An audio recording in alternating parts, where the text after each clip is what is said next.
And happy Wednesday. Thank you all for joining the Alumni Society today for the second installment of our brand new microlearning series. This series aims to help our members in their professional development journeys. Our goal is to provide actionable advice and insights from members for members. So if you would like to be a featured guest on this webinar and share your wisdom on a certain topic, please email members@thealumnisociety.com with your ideas. I'm Christina Merrill, Member and Community Engagement and Communications Manager at the Alumni Society and a proud graduate of Columbia. Today, I'm happy to welcome David Olivencia, CEO of Angeles Investors. David is also the author of Networking Excellence, Building a Strong Value-Based Network in an Accelerating Digital World. Welcome, David. Oh, it's great to be with you and all the wonderful members of the Alumni Society, an awesome network. Look forward to sharing insights. Fantastic. We're so happy to have you here with us today. Let's dive right into our questions. So let's talk about the word itself, networking. It seems that in the age of LinkedIn particularly, networking has just become such a convoluted term. So what does networking mean to you? Yeah, I've been doing networking my whole career, and it's helped me in a lot of different ways. And I've really had to think hard about what the definition is. There's a couple components. It's and what I lay out in the book. It's creating and improving value-based relationships to facilitate mutual goal accomplishment. So there's a lot packed in there, and I'm happy to unpack that. That's how I define networking. Fantastic. And let's talk a little bit about mutual goal accomplishment. What does that mean, and why is that component so crucial? It's vital. So it's mutual goal accomplishment, because when you go into a networking relationship, a lot of times people often think it's about me and what I can get out of it, and where do I go and who do I need to get for me. And with those who achieve networking excellence, right, which is the book's title, they're going into this mindset of mutual. How do I help you? How do I help your organization? What are the things that I need to do for this to be mutually successful? But my intention is to help you. And in the end, you help enough people, you'd be amazed at what comes back for you as part of networking. Excellent. And so on that note, giving is a big theme in your book. For one, you analyze different types of relationships and how you personally can provide support to each kind of person. You write about taking an active role in your networks and adding value to them. You also write about social media and the rules of reciprocity. Tell us more about that giving component and how we can give and how giving can lead to success.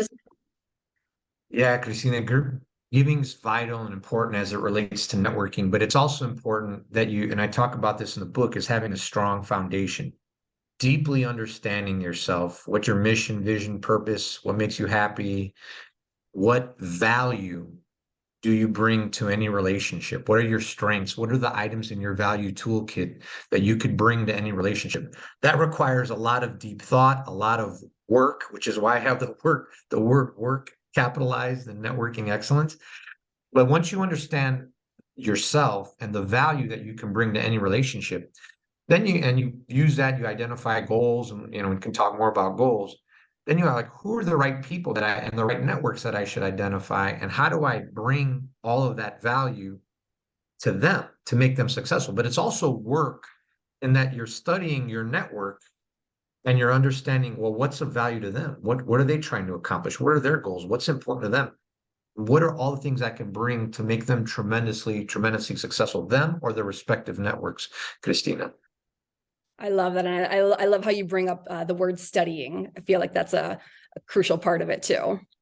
Yeah, it's like really researching them, understanding them, seeing maybe what they're doing on social media, what organizations are a part of. I mean, it's vital and important. But then it's about how do you take the value that you can bring and make them successful.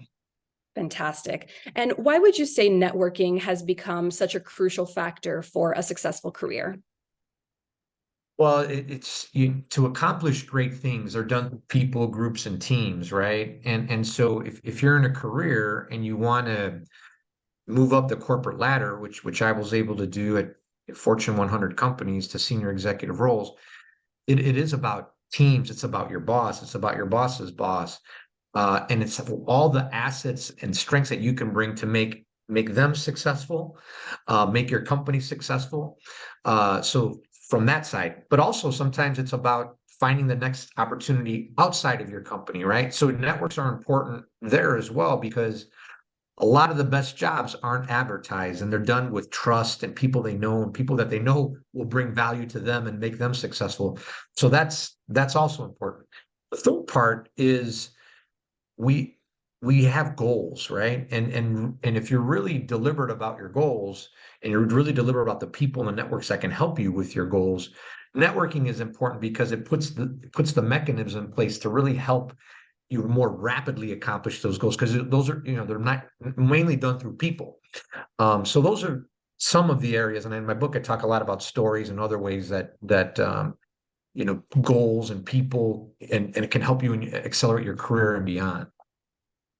Fantastic. And then, so on that note, in your book, you write about clarifying your goals and defining your brand. What do these two components mean, and why are they so crucial for success?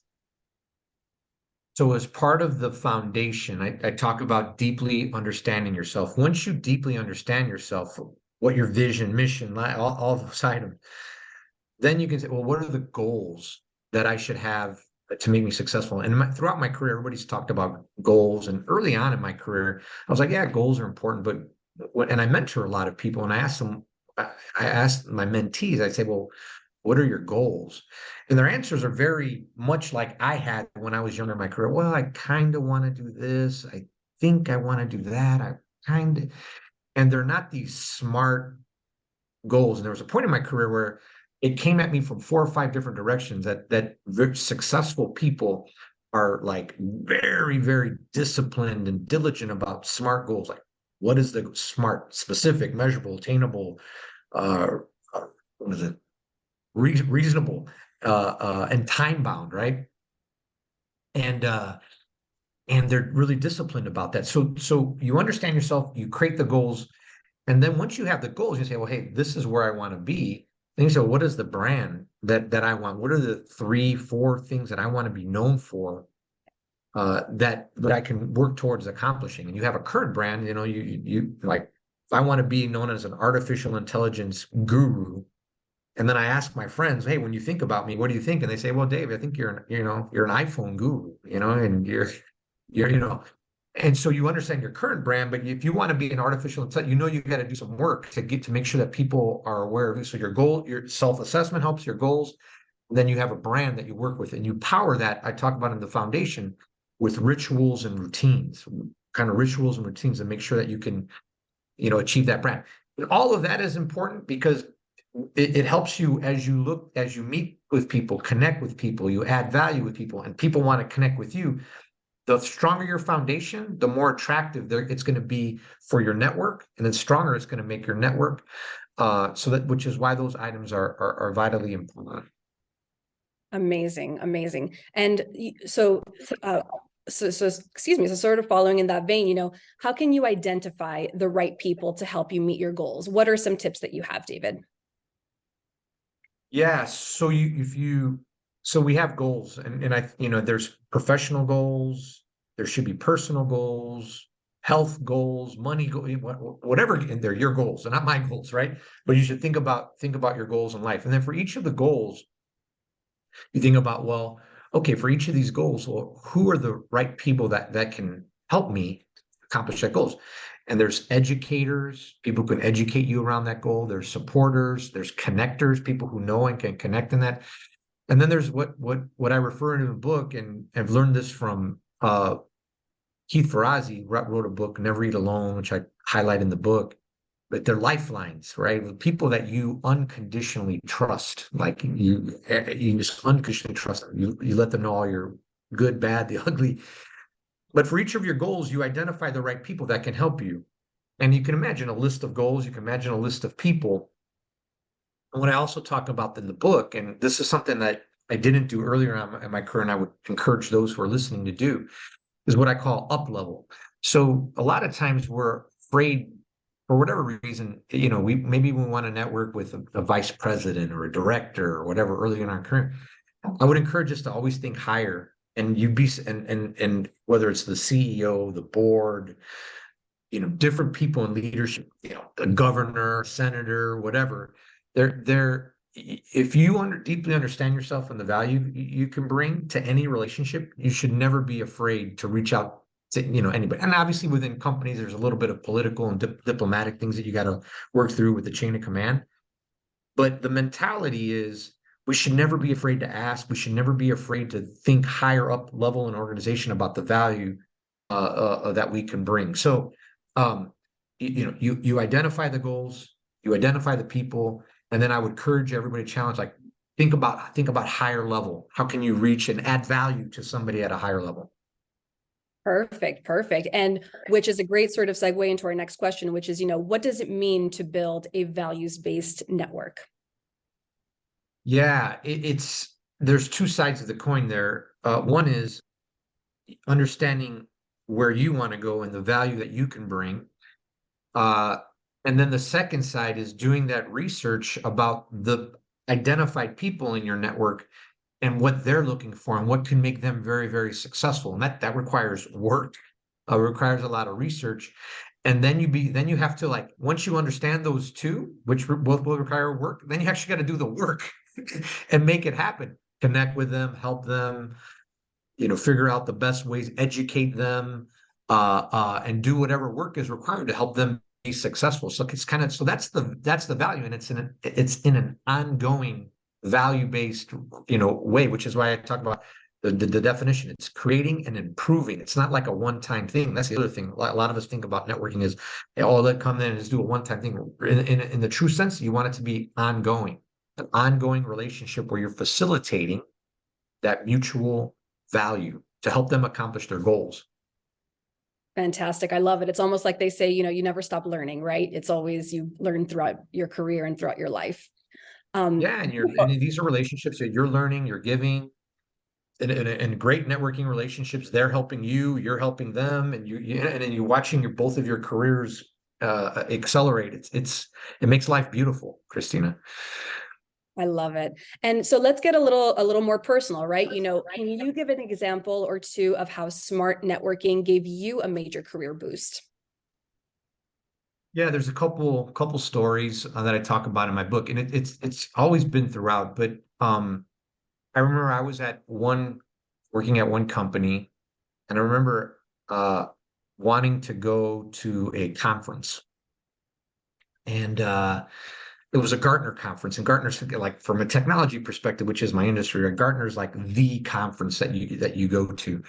And for whatever reason, the company said, we have budget cuts and budgets are tight, and most people, when that happens, they would say, okay, well, I guess I can't go. There's no kind.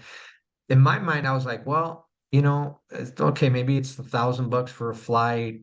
In my mind, I'm starting to do the calculation. Is it worth it for me to attend this major networking thing? So, long story short, I funded it myself.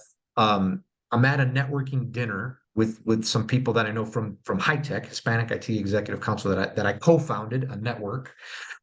And I'm chatting with somebody, and this person says, "Hey, I'm looking for this role that does this, this, and this." And it was basically the background that I had.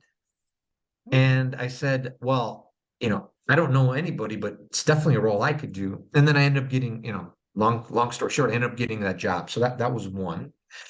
And it goes to the point that I talk about the book investing in networks. So you really, really coming out and investing in networks. I'm talking about not being afraid, being bold and not being afraid to do things.